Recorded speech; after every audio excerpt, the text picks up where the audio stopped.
Sally the Time-Traveling Slave, a historical sci-fi series written by Gabrielle Marie Kelly, narrated by the Gift of Gab Productions. Part 4, I Am. Hoisted upright by her tightly laced bodice in the velvet Louis XVI tufted armchair, Mrs. Abigail sat sipping the apricot liquor that was served to her atop a marble pedestal table conveniently stationed within reaching distance. Just as she had been taught, she fixes her regard on her host while taking advantage of her peripheral to admire the detail of the gilded and color-drenched salon. The room is spacious, but the soft fabrics and warm jewel tones create a cozy and intimate atmosphere, perfect for deep discussion. Half damask and half wainscot, the walls are adorned with portraits of aristocrats, officials, and ancestors, their demeanor expressing propriety and pomposity just the same. Painted to mimic a glimpse into the heavens, the ceiling is crowned by a grand chandelier cascading with crystal teardrops, giving the impression of a summer's rain. The scent of lavender complements the aromas in her cup, and everything about her surroundings substantiates the reason why William had sent her to France. "Do you see, Madame Livingstone, the country is divided. The only way to resolve the hysteria is through grave reform," Monsieur Benoist says, interrupting her meditation. "Oh, why yes, I see. You most certainly are informing me in French politics, Monsieur Benoist. I will soon be a citizen of France if I remain in your company." The three laugh as intensely as their beard and bodices allow in polite society, and they reach for their glasses to indulge in another sip. After patting his mouth dry, Monsieur Benoist gestures toward Miss Abigail and asks, "What exactly does bring you to Paris, Madame Livingstone? Your impeccable French is a testament of time. Certainly you must feel alone here, without your husband, your family?" Eager to share, Mrs. Abigail returns her glass to the table, places her hands on her lap, and says, "My husband is deeply missed here in Paris, yes, but I am on business in his behalf. I cannot leave until sufficient alliances have been made." "Ah!" Madame Benoist exclaims, while turning to her brother and adjusting herself in her chair. "Now we are speaking my language. Do tell, Madame Livingstone."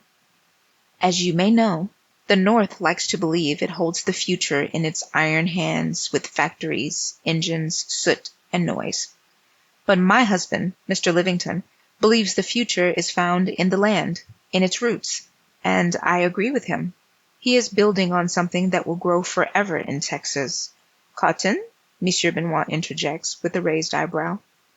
"Certainly, but also rails and routes, connecting our harvest to French ports, and opportunities for all lands," she continues. Smiling, Madame Benoist says, "Your husband sounds like a true visionary.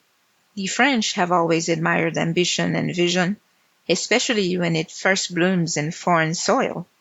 His legs crossed, Monsieur Benoist leans back, brings his fingertips together, and asks, "And this vision that procures legacy, does it not also demand change, revolution even?" "I must say, I admire the French for your love affair with La Revolution. But in America, revolution is not romantic. It comes with consequence and bloodshed." The brother and sister glance at each other and inhale with the rise in tension. Mrs. Abigail reaches for her glass to quell her anxiety, which incites her hosts to do the same. Monsieur Benoist exhales, and his body language shifts, indicating that he is ready to change the subject. "Are there any other, perhaps more private, endeavors that the French would be willing to support?" "Private endeavors? I think not, Monsieur Benoist. My husband is transparent with me about his aspirations. It is true, he does work closely with government officials, and I am sure that there are certain discussions that shouldn't grace a lady's ears. However, I have no reason to believe that he is withholding information that would impede success for either France or Texas." "Your maid, Sally, is it? I couldn't help but notice that she wears an unusual pendant. Would you happen to know where she came upon it?" Monsieur Benoist asks. "Oh, that wretched thing? I assure you, it is nothing of true interest or value. A rock from the fields back home is all it is. It was so dirty I almost had it thrown out. But she cried as if her freedom depended on it.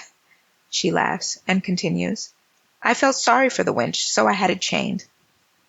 How kind of you to have shown mercy, Madame Benoist says, casting a glance at her brother to signal a cease of interrogation. I hope you aren't too famished, Madame Leavington. We are still awaiting one guest before we dine.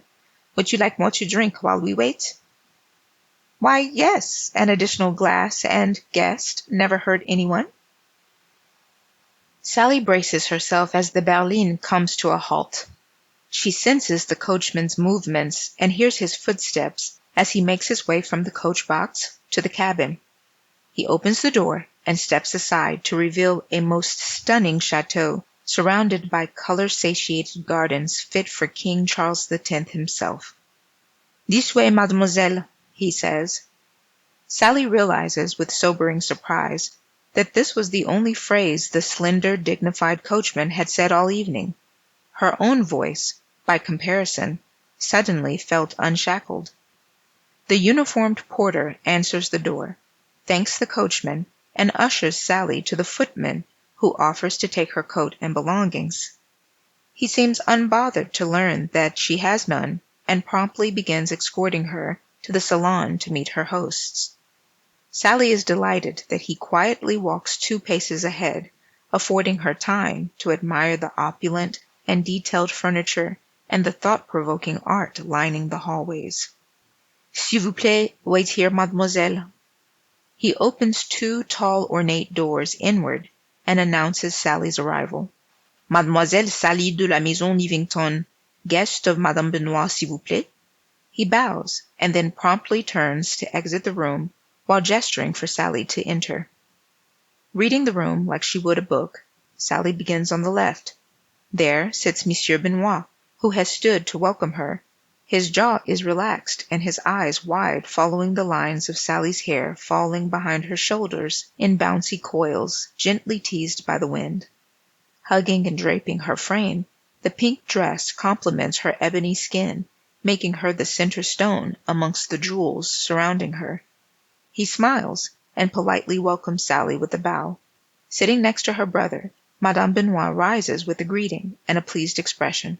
She unabashedly expresses her admiration for the dress.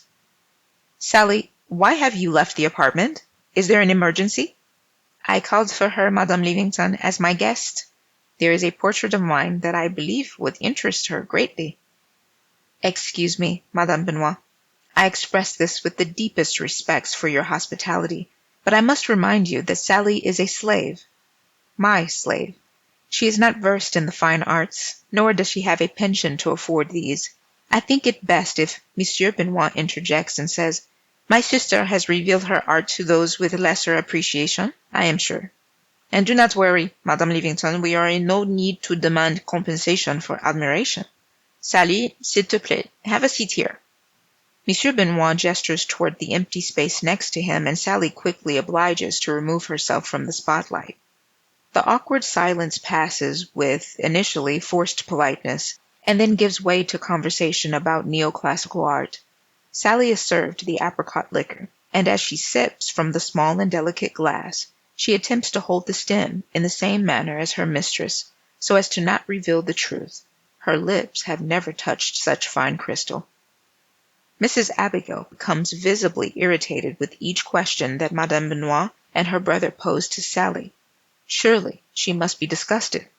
But at this moment, Sally did not feel inferior to Mrs. Abigail. She felt the allure of what superiority and class could bring. She was not sure if it was this newfound power or the liquor that inebriated her. The questions, superficial at first, slowly carried Sally back across the ocean to the wide horizons of Texas, to evenings with Moby, Betsy, and Ezekiel, laughing, dancing, creating songs from scraps of hope. She could almost hear the echo of their voices, the hush of warnings passed between verses. Don't ever raise your voice too loud, lest the white man catch the way. Only now did Sally truly understand what they meant. The songs hadn't just lifted spirits. They carried maps, whispered routes, and harbored dreams of freedom. It had been so long since a hymn stirred her spirit. Suddenly, she missed the low, steady hum of her people, the way their sorrow could sound sweet and their joy defiant. She missed seeing the defiance in Ezekiel's eyes. Ah, that is very interesting, Sally. So the dancing included rhythmic feet tapping and humming, did it not? Yes, I taught Sally her dances at a very young age. They are quite entertaining.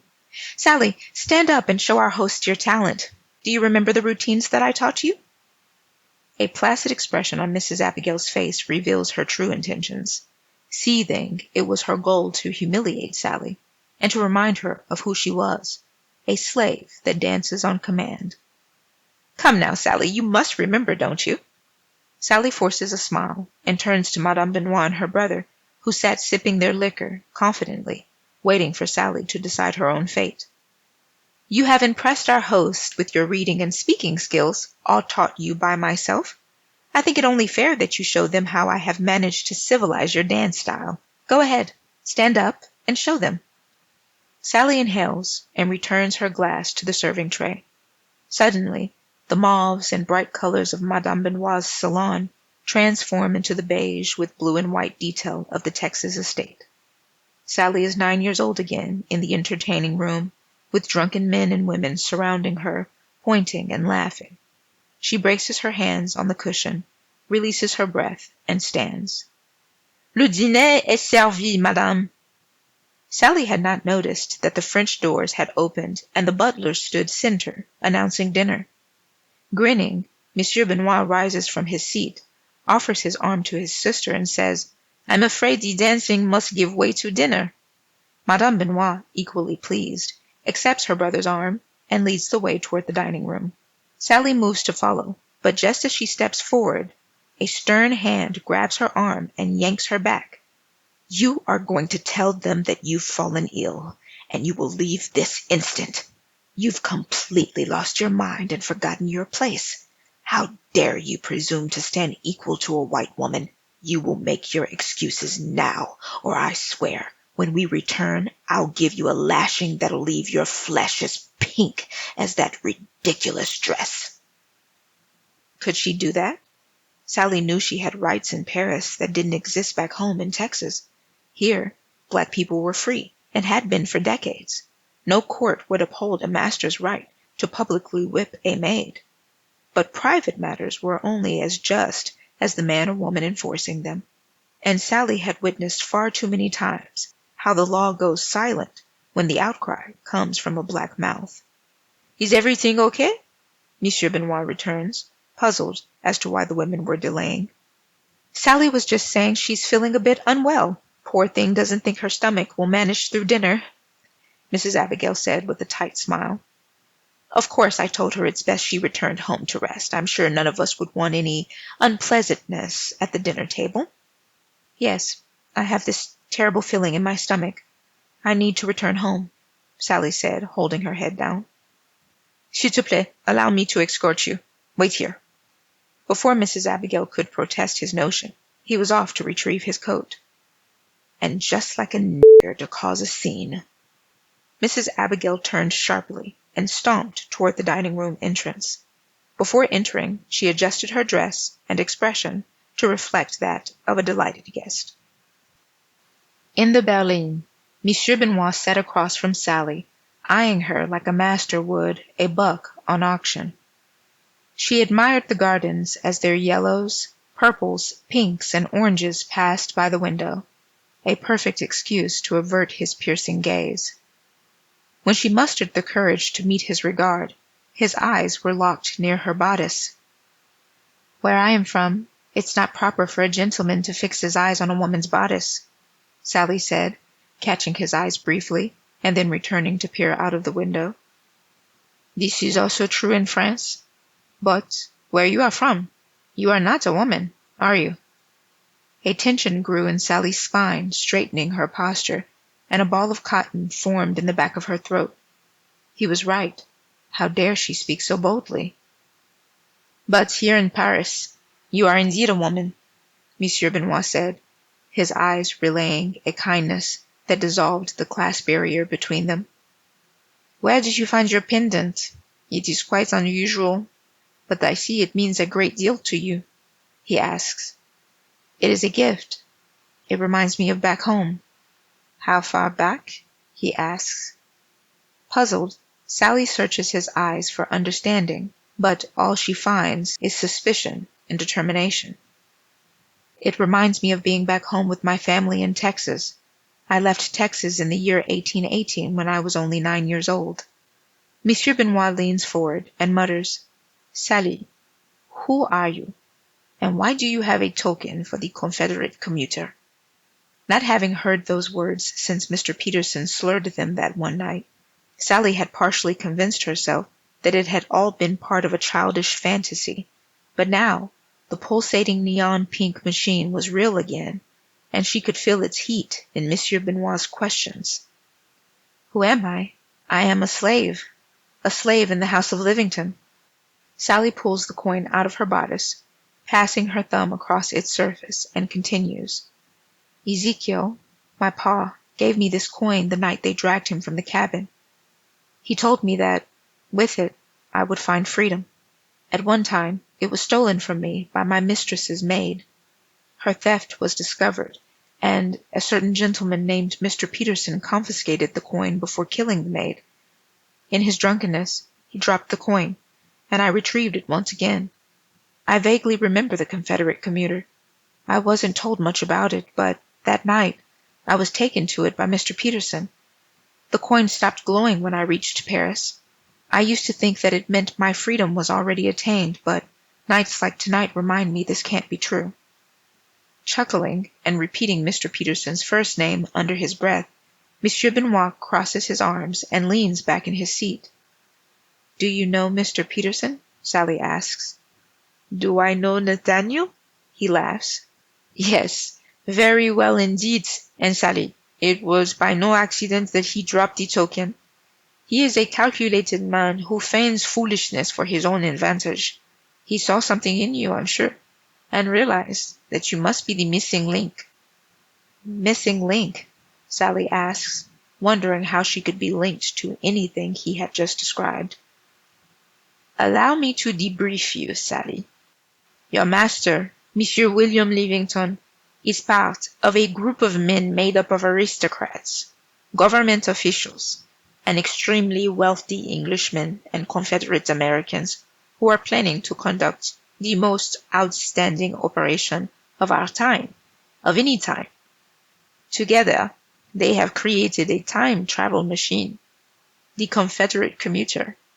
Initially, they intended to travel into the future to learn agricultural secrets and to see how railroads would advance to give themselves an advantage on the market. What they discovered was something that threatened their entire endeavor: the abolition of slavery. There will be a civil war in the United States between the Union and Confederate States, of which the Union will win. This war will turn the tides of time. Slavery will no longer be legal, and it will greatly affect the social economics of all slave owners, including your master. They are traveling into the future to negatively impact the Civil War so that slavery, and hence their economy, remains. Monsieur Peterson is one of many men who do not agree with manipulating the hands of time, and there are others, like me, that do not agree with this nor the enslavement of black people anywhere on the earth. We are all working incognito to stop this agenda. And now, you must work too." Sally stutters in response, and he seizes the opportunity to interrupt. "You know enough, and you will learn more. Sally, it is time for you to answer the first question again. Who are you?" "I am just a slave." "No, Sally. Who are you?"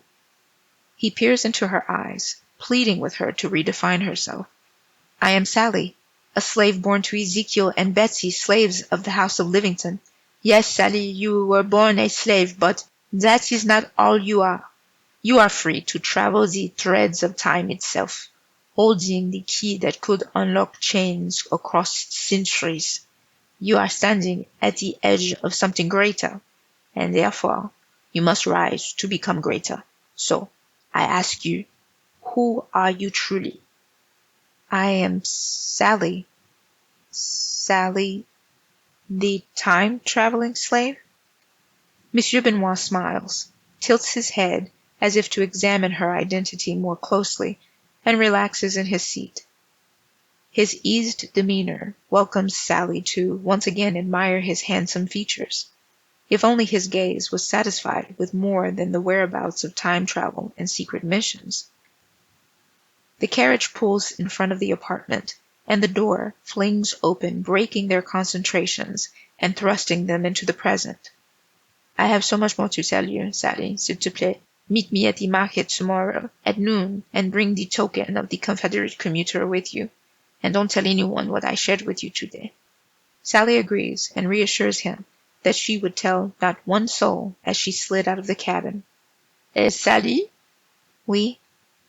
Pink is indeed your color. Her cheeks would have matched her dress had not her deep mahogany complexion masked the intense flush. His pleased countenance only intensifies the rush, and how relieved she is when the coachman closes the door. She turns to enter the apartment, her step lighter, her mind freer, and her heart concerted with a new identity. After turning down Mrs. Abigail's bed, Sally returns to her room, undresses, and begins reading, stopping frequently to relive the words that Monsieur Benoist had spoken, especially the last 5. His determination to help her redefine herself was contagious, and his compliment gave her a sensation of safety and warmth that she had never experienced before. As she thought of his attention toward her and of how fine his structure, the sensation began to travel from her chest to her stomach, and from her stomach to her hips, and from her hips to, "Sally, are you in bed already? Get up." Mrs. Abigail had returned from La Maison Benoist. She seemed contented with liquor and fine cuisine. "You're not going to believe. The Benoists have accepted William's proposal, and that means we are soon to go back home to Texas." Skipping to the side of Sally's bed, she sits bouncing like a friend, not a foe. "That's nice, ma'am. I do miss home. Moby and Betsy." "Who?" Mrs. Abigail asks as she walks over to Sally's dresser, looking for something familiar. Once she found it, she grabbed the coin and began winding the chain around her palm. Sally jumps up and asks, "What do you need with that, ma'am?" Mrs. Abigail turns slowly and says, "At ease, Sally. I'm starting to think this dirty rock may be more than what you told me it is. You certainly do have a great attachment to it. And Monsieur Benoist also seemed to show interest. He asked me about it and stared at it all night." "It reminds me of home," Sally says, trying not to show desperation. "Is that so?" She steps closer and lowers her voice, saying, "Well, Sally, if it really is nothing, William will confirm it. I will keep it in my possession until he responds to my letter." Turning away, she prances out of the room, barking orders for the next day. When her footsteps finally fade down the corridor, Sally exhales. A letter? If only she could climb into the Confederate commuter now and stop it in its tracks. "Oh, and Sally?" Mrs. Abigail reappears, her figure half-framed in the doorway. "Madame Benoist has invited me to afternoon tea tomorrow, so I won't require an escort to the market. Are you prepared to go on your own?" "I am." Discussion. Do you think that Sally really understands her identity as the time-traveling slave? Tell us what you think in the comments below.